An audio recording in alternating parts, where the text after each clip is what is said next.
Bienvenidas y bienvenidos al podcast de Conectadas, donde amplificamos las voces de mujeres en telecomunicaciones, TIC y el entorno digital. Únete a nosotras y exploremos nuestro decálogo para una transformación digital con perspectiva de género, mientras profundizamos en conversaciones cruciales sobre igualdad de género, inclusión digital y liderazgo en tecnología, de la mano de diferentes expertas y profesionales que comparten sus conocimientos, experiencias y visiones para un futuro digital más inclusivo y equitativo. Ya seas entusiasta de la tecnología, profesional del sector o defensor o defensora de la igualdad de género, este podcast es para ti. Síguenos para escuchar historias inspiradoras, discusiones valiosas y ser parte de una comunidad que se esfuerza por marcar la diferencia. Conectadas por una transformación digital. Feminismo y derechos digitales. ¿Por qué importan? ¿Por qué son indispensables? ¿Por qué los necesitamos en toda la política pública, los presupuestos públicos y la visión de Estado incluyente? Bienvenidas y bienvenidos a Conectadas, el podcast que hoy en su tercer episodio estará por mostrarles este diálogo con una académica de primer nivel que por décadas se ha dedicado al estudio desde las ciencias sociales, del feminismo y medios y plataformas digitales. Bienvenida, doctora Aimee Vega Montiel. Hola, ¿qué tal?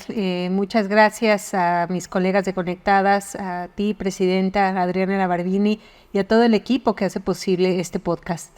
Encantada de tenerte aquí, Aimee, además socia fundadora de Conectadas, consejera y una mujer que nos ha introducido en el marco teórico histórico de lo que es el feminismo.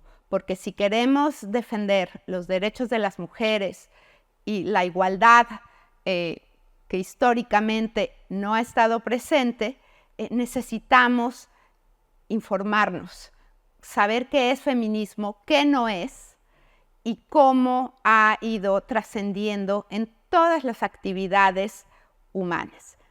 Así que te sugiero, Aimee, que primero nos lleves por este viaje histórico que en una cápsula nos narrará sobre la historia del feminismo. La historia de los derechos de las mujeres en México y el mundo refleja un camino largo y significativo hacia la igualdad. En México, el derecho al voto de las mujeres lo logramos en 1953. En 1974, el artículo 4 de la Constitución reconoció la igualdad entre mujeres y hombres ante la ley. Se han promulgado leyes clave, por ejemplo, la Ley Federal para prevenir y erradicar la discriminación, la Ley General para la Igualdad entre Mujeres y Hombres, la Ley General de Acceso a las Mujeres a una Vida Libre de Violencia. En 2014 se incorporó el principio de paridad en la Constitución, obligando a los partidos políticos a postular candidaturas paritarias. En ese mismo año se procuró transversalizar la perspectiva de género con su inclusión en diversos artículos de la Ley Federal de Telecomunicaciones y Radiodifusión. A nivel internacional, fue en México que en 1975 se llevó a cabo la primera Conferencia Mundial sobre la Mujer. Instrumentos como la Convención sobre la Eliminación de todas las formas de discriminación contra la mujer de 1979 y la Convención Interamericana para prevenir, sancionar y erradicar la violencia contra la mujer, conocida como Belém do Pará, en 1994, han sido fundamentales. Asimismo, la Cuarta Conferencia Mundial de las Naciones Unidas sobre la Mujer en Beijing, en 1995, estableció la integración desde la perspectiva de género en todos los programas sociales como una estrategia global para promover la igualdad. En ella se incluye la importancia de los medios de comunicación de radiodifusión para erradicar roles, estereotipos y la violencia contra las mujeres. Pues qué interesante tener presente todo este marco constitucional, convencional, cómo se dio la lucha en el interior de México y en el ámbito internacional sobre esta lucha histórica de las mujeres por la igualdad con los hombres. Pero, a ver, Aimee, vamos hablando un poco más de este concepto que creo que causa miedo, resistencias y muchos malos entendidos, que es el feminismo. Cuéntanos un poco más sobre qué es y cómo se ha ido gestando en México. Muchas gracias. Pues quisiera yo citar a la filósofa Amelia Valcárcel, quien define muy bien, identifica muy bien de qué trata el feminismo. En primer lugar, quisiera aclarar que se trata de una tradición de 3 siglos, ¿no? Frente a esto que pensamos muchas veces que es un movimiento espontáneo, eso donde se suele desconocer la historia de los derechos humanos de las mujeres. Me parece muy importante aclarar que el feminismo es una tradición que nace con la modernidad y nace eso como parte de la exigencia de las mujeres o acompañando la exigencia de las mujeres de su derecho a la ciudadanía, dado que fueron expulsadas de este nuevo contrato social y del espacio público desde el siglo XVIII. Entonces nos dice Amelia Valcárcel, el feminismo es por lo menos 4 cosas, es una teoría y con esto lo que quiero referir yo es toda la construcción conceptual que hemos hecho desde el feminismo para hacer una crítica al patriarcado, esta estructura social y política que sostiene, que alienta, que promueve la desigualdad entre mujeres y hombres, la discriminación de las mujeres en la sociedad y la violencia contra las mujeres, y que ha construido conceptualmente todo lo que posteriormente, nos dice Amelia Valcárcel, implica la segunda acepción o la segunda dimensión del feminismo, que se trata de una agenda política, es decir, desde esta construcción conceptual hemos elaborado una agenda para incidir en el Estado, para lograr que el Estado reconozca que los derechos humanos de las mujeres son derechos humanos y lo hemos hecho desde el seno de las Naciones Unidas. En tercer lugar, el feminismo es un movimiento social y con esto lo que quiero yo destacar es cómo desde la sociedad, las mujeres nos hemos organizado, mujeres provenientes de la academia, de las instituciones públicas, de la sociedad civil, de las instituciones privadas, para transformar al Estado y materializar esta agenda política. Y finalmente, nos dice Amelia Valcárcel, el feminismo es también una serie de consecuencias, algunas de ellas inesperadas, y con esto creo que un ejemplo eso muy concreto tiene que ver con la construcción que hemos hecho en México del derecho de las mujeres a una vida libre de violencia. Por ejemplo, que el Estado mexicano asumiera la obligación de juzgar con perspectiva de género, me parece uno de los ejemplos más notables de esta construcción. Interesantísimo, como teoría, como doctrina, como movimiento social y como metodología, yo diría, de perspectiva de género, ha sido necesario apuntalar así la deconstrucción de un paradigma milenario, lo que estás diciendo, totalmente erróneo, injusto, de que los 2 sexos no son 2 sexos a la par, sino que los hombres, el patriarcado, asumía una superioridad y jerarquía sobre las mujeres, ¿no? Como decía Simone de Beauvoir, el otro sexo, y bajo ese paradigma de opresión, de estar por debajo de ese sistema patriarcal de los hombres, fuimos excluidas, privadas, violentadas, discriminadas en tantos ámbitos, ¿no? Pero especialmente en el ámbito público de toma de decisiones. Y en efecto, ese paradigma pues fue exacerbando las asimetrías de poder, de voz, de toma de decisiones, creo yo, y por eso creo que el feminismo en esta lucha por los derechos de las mujeres, por esta igualdad entre los sexos, tiene que siempre considerar las asimetrías en las relaciones de poder político, económico, de decisión, y que pues siglos de activistas, de mujeres valientísimas, de sufragistas, no han sido suficientes en pleno siglo XXI para deconstruir esa desigualdad, ese sistema patriarcal, y aunque hay avances y hemos ido ganando terrenos, tenemos que estar súper vigilantes porque un día avanzamos y luego retrocedemos 3 pasos, ¿no? Y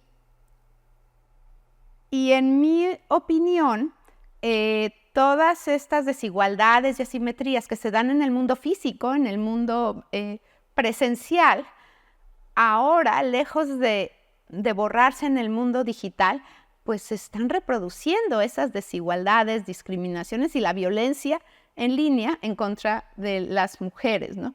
Entonces, Aimee, para entrar un poco a esta dualidad del mundo físico y del mundo digital, enúncianos algunos de estos derechos de las mujeres, desde luego como derechos humanos. ¿De qué estamos hablando? A ver, me parece que un referente es importante, ya lo hacíamos en la cápsula, nombrar los referentes que hemos construido las mujeres en esta materia. Una es la Convención para la Eliminación de todas las formas de discriminación contra la mujer, la CEDAW, publicada en el año de 1981. Y, por cierto, debo mencionar que la CEDAW ha promovido recomendaciones generales que vinculan el quehacer de los medios de comunicación y hoy de las plataformas digitales. Otro referente fundamental es la Plataforma de Acción de Beijing, que constituye desde 1995 el mapa de ruta para el impulso de la igualdad entre mujeres y hombres y los derechos humanos de las mujeres. Esta plataforma incluye o enuncia 12 secciones o áreas estratégicas para el avance de las mujeres en la sociedad que aluden a los derechos humanos de las mujeres, su derecho a una vida libre de violencia, salud, trabajo, educación, alimentación. Y justo una de las secciones de la Plataforma de Acción de Beijing específicamente incluye recomendaciones que vinculan el quehacer de los medios de comunicación y de las tecnologías de comunicación e información en la eliminación de la violencia contra las mujeres, en la promoción de los derechos humanos de las mujeres. Entonces, no estamos hablando de un asunto menor. Cuando tú enuncias al espacio sociodigital, a lo que nos referimos desde el feminismo, es a un espacio en donde las mujeres socializamos y donde esta discriminación y violencia que ya identificamos en el espacio fuera de línea, pues obviamente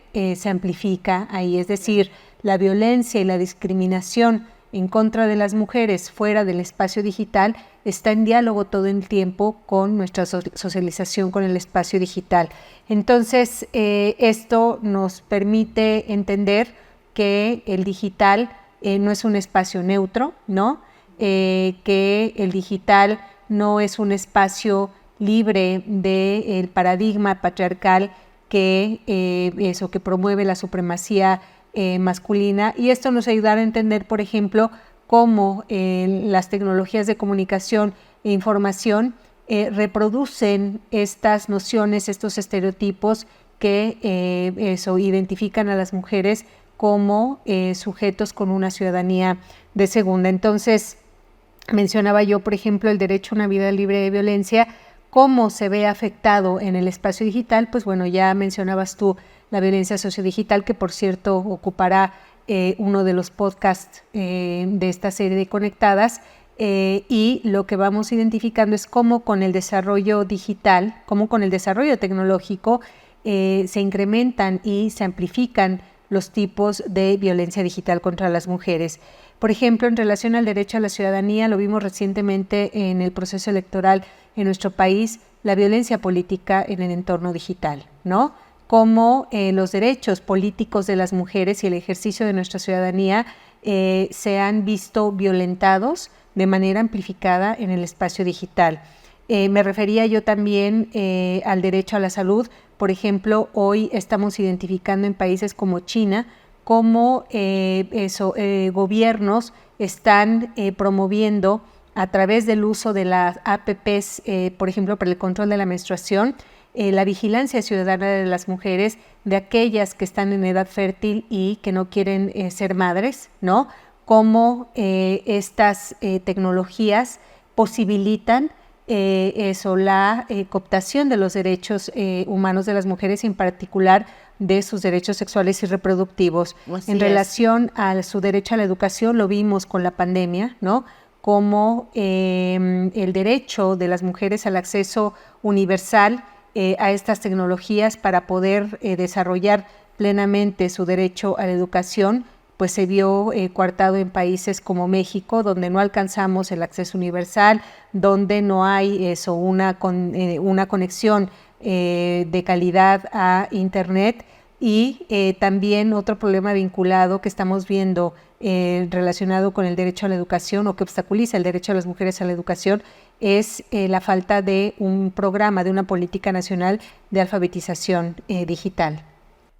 Muy bien, pues vaya que hay, claro, derechos del mundo físico, que claro que también tienen que respetarse y cumplirse en el mundo digital, pero además por las características de una amplificación, de reproducción masiva, del alcance que tienen hoy plataformas digitales, redes sociales, además de los medios de radiodifusión tradicionales, la violencia, los sesgos, la discriminación pueden tener un alcance muy superior incluso al que ya ocurría en la vida de relaciones interpersonales, en el mundo físico. Y en Conectadas, si bien reconocemos las enormes oportunidades que las tecnologías de la información y la comunicación pueden traer a las niñas y mujeres de acceso a la educación, a la información, a tener voz pública,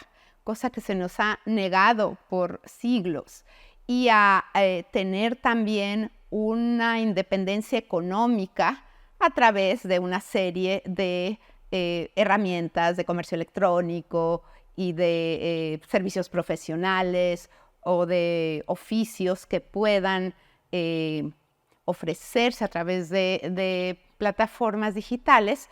Estamos muy conscientes de los enormes riesgos a nuestros derechos de pérdida de privacidad, de vigilancia, y otros más que voy a mencionar, de una desigualdad en la que particularmente está mal México, de desigualdad salarial. O sea, hoy día a mujeres en las industrias de las tecnologías de la información, al mismo nivel de conocimientos y experiencias, se les paga entre un 20 y un 35% menos que a hombres en el mismo tipo de responsabilidad.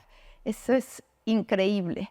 Si es una economía tan datificada, lo menos que podría esperarse es que los empleadores transparentaran las condiciones laborales de empleadas y empleados y los tipos de puestos que ocupan, de responsabilidades y de prestaciones, para poder vigilar y erradicar esta desigualdad salarial. Pero además hay conductas especiales, creo yo, en el ciberespacio que facilita a los transgresores abusar contra las mujeres. Acosos laborales, sexuales, hostigamiento, suplantación de identidad, todo a través del abuso del anonimato, de la cortina de humo a través de una pantalla. Y esto es muy grave, no solo por los daños y riesgos también en el mundo físico que pueden representar para las mujeres, sino porque ante esas amenazas de ser violentados sus derechos, pues las aleja de una comunicación digital, de participar en el ciberespacio, a tal grado que puede irlas aislando con tal de no ser violentadas. Y en la medida que muchas actividades humanas van migrando absolutamente al medio digital y, digamos, apagándose en el medio físico, pues estaríamos hablando de una doble exclusión. Me salgo del mundo digital porque es adverso, porque es violento, porque me discrimina, porque los algoritmos están también absorbiendo todos los sesgos de los datos históricos que vienen del mundo físico, pero tampoco puedo manifestarme, explayarme o acceder al poder en el mundo presencial en la medida que todo está transcurriendo en este mundo remoto, virtual, digital. Y consideramos que si dejamos al mercado esta rectoría de lo que va a ser la sociedad de la información, de los datos y la sociedad digital sin reglas efectivas y supervisables y sin políticas públicas que desde que se diseñan consideran la perspectiva de género, pues entonces no solo las brechas que venimos acarreando de exclusión y discriminación se van a conservar, sino que se podrían empeorar, ¿no? Y brechas de acceso a la tecnología, de uso, pero también de brechas de seguridad y confianza en las tecnologías digitales para las mujeres. Pues esto creo, amigos y amigas, que sienta el contexto de por qué la importancia del feminismo, que persigue, no es la guerra contra los hombres, sino porque a la fecha me siguen diciendo eso, muchas mujeres y hombres. Oye, pero las feministas están en contra del sexo opuesto. No, bueno, no, mira, vamos a platicar de lo que es y de lo que no es, porque no es la guerra de los sexos, es la guerra contra un sistema jerárquico, patriarcal, discriminador y muy injusto, porque tampoco queremos una igualdad en la que todos estamos en muy mal estado. Queremos una igualdad con justicia, con accesos, con oportunidades, con poder de decisión incluyente de ambos sexos y en el que ninguna voz, por el hecho de ser masculina o femenina, tenga más peso que otra. Pues bien, querida Aimé, cuánto que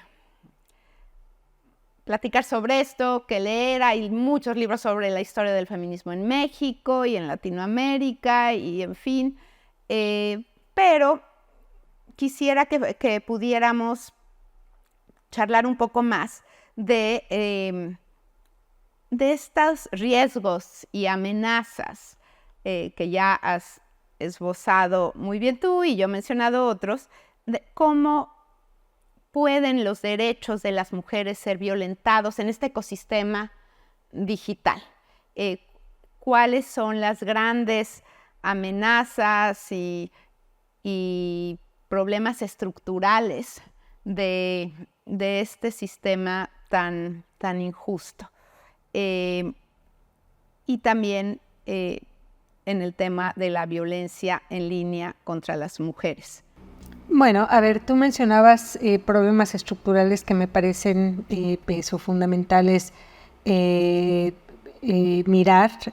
Hablabas de la brecha digital de género, de la desigualdad laboral en estos sectores. O sea, cuando tú pones esta cifra que en efecto, desafortunadamente, lejos de disminuir, se incrementa, que la desigualdad salarial en promedio es del 30%, pero además también los derechos laborales de las mujeres no son los mismos derechos de los que gozan los hombres en estos sectores, la violencia digital, etcétera. Lo que nos muestra esto, y cito a Jody Bachman, cuando, como lo mencionaba yo hace un momento, ella nos advierte desde los años 90 por lo menos que la tecnología tiene marca de género, que la tecnología no es neutral, que el mundo de las tecnologías eso es un mundo masculino y que por lo tanto este optimismo con el que otras autoras, otras filósofas miran a las tecnologías,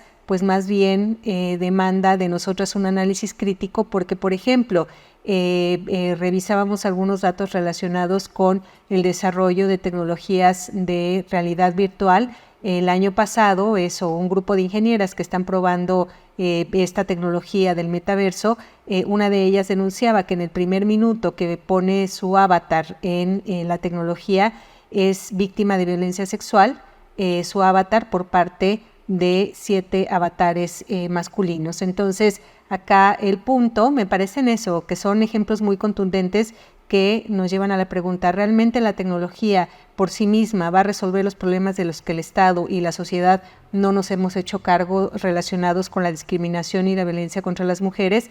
O más bien, dados estos problemas estructurales, lo que demandamos del Estado, lo que demandamos del sistema de Naciones Unidas es el impulso, la garantía de mecanismos o el impulso de mecanismos que garanticen el derecho de las mujeres a una vida libre de violencia en el entorno digital, que garanticen el acceso pleno de las mujeres y su desarrollo en el ecosistema digital, cosa que no hemos visto hasta el día de hoy. Así es, Aimee. Además, un modelo de derechos humanos que centra toda su estrategia en la justiciabilidad, es decir, en que una vez que ya te violaron tus derechos humanos, tú como víctima vas a acudir a la justicia para una restitución de daño, para la aplicación de penas a la agresión cometida contra ti. Bueno, es una estrategia irreal, utópica, cuando en México el 98% de la violencia contra las mujeres queda impune. Y no queremos que toda la estrategia esté, o la apuesta esté hecha en una estrategia punitiva. Lo que queremos es que no nos violenten, que no nos maten, que no nos callen con amenazas, porque además el acceso a la justicia es carísimo, es un verdadero lujo, pero además nunca va a restablecer a la víctima en sus derechos como estaban antes de ser agredida. Los daños psicológicos y de otro tipo, sociales, económicos, pues en muchos casos son irreversibles. Entonces, un simple modelo punitivo y de justiciabilidad no es menos en un país de altísima impunidad. El otro problema que yo veo estructural también, por eso les decimos, no podemos dividir en cachitos el problema, porque todo es parte de un sistema. Y parte del sistema es que en la toma de decisiones, de los diseños tecnológicos, de las decisiones de las empresas, de con qué estándares de ética o no poner en el mercado un producto, o un sistema, o un software, o un contenido, hay muy baja representación femenina, ¿no? Entonces, si son desarrollos tecnológicos decididos, diseñados y aprobados por hombres, pues ¿dónde va a estar la visión femenina? Si en el órgano regulador, como ocurre hoy en México, su órgano máximo de gobierno, el pleno del IFT, está integrado solamente por 4 hombres, porque hubo una decisión del Ejecutivo de ya no nombrar a las 3 comisionadas preseleccionadas, expertas, especialistas, para integrar esa junta, pues entonces también el regulador tendrá una visión solamente masculina. Y si en las empresas, en los consejos de administración, solo el 6% de mujeres, en algunos casos el 10%, son consejeras mujeres, pues la toma de decisiones a los más altos niveles de las empresas, pues también estarán sesgados. Así que baja representación, diseños hechos por hombres, baja justiciabilidad, violencia en los contenidos, en los estereotipos, presentando un rol de las mujeres modernas que no corresponde a la realidad. Todo eso abona a esta preocupación de discriminación y de continuar asimetrías de poder, ¿no? y de participación en el ecosistema digital. Pero bueno, Este es uno de los ejes importantísimos de nuestro decálogo por una transformación digital con perspectiva de género. Tenemos buenas prácticas, tenemos propuestas, hay formas de revertir este sistema y crear culturas de respeto a los derechos de las mujeres, de inclusión y no discriminación, pero tienen que estar transversalmente aplicadas, ¿no?, en toda la sociedad, sea en el Estado, en la empresa, la academia y la sociedad civil. Y bueno, ¿crees que algún día podamos decir, ya, cierra la puerta del feminismo porque ya no es necesario, ya somos iguales en la vida diaria, ya no hay violencia contra las mujeres? ¿Crees que llegue ese día?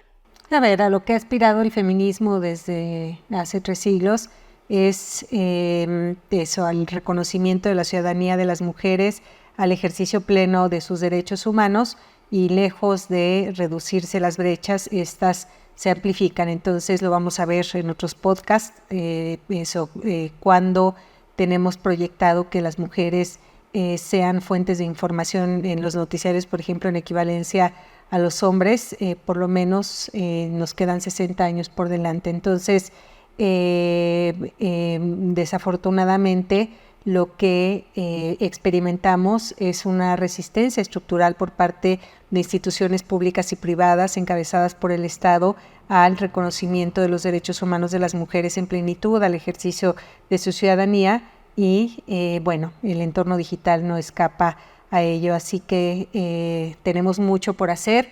Yo les agradezco mucho su invitación a sumarme a este ejercicio de divulgación de Conectadas. Muchas gracias. Pues gracias a ti, Aimé, y gracias a ti que nos ves y escuchas. No dejes de buscar el podcast de Conectadas, de acceder a nuestra página conectadas.org y a nuestras redes sociales y seguir de cerca estos podcasts por un decálogo para una transformación digital con perspectiva de género. Hasta la próxima. Gracias por acompañarnos. Te esperamos en nuestro próximo episodio. Mujeres por más mujeres, conectadas por una transformación digital.